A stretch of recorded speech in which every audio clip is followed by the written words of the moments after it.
detail.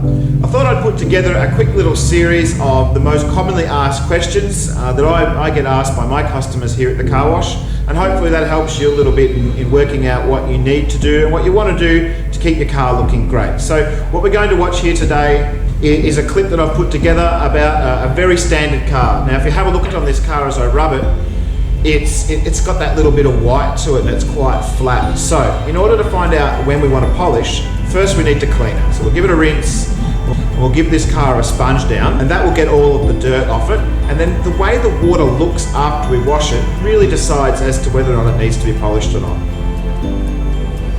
As you can see here, the water is dead flat and there's no bubbles. So we do need to polish this car. Let's get it dry and we'll get some polish on the paint and then have a look at the difference that makes.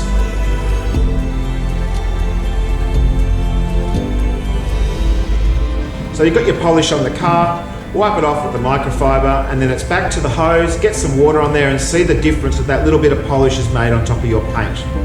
That small piece of polish has actually helped the paint shed all of the water, and in doing so, it's made it shiny, easy to clean, and will stop the dirt from sticking to your car. Now that has to be the fastest way to actually check and see if your car does need a polish. Get it clean, get it wet again, and see if the water sits flat or makes bubbles on the car. If it doesn't make those nice little droplets of bubbles, then get some hand polish on it and it will look great for a long time. I hope you enjoyed what you've seen. Subscribe to our channel or contact the site, just ask for Jared if you have any questions. Thanks for watching.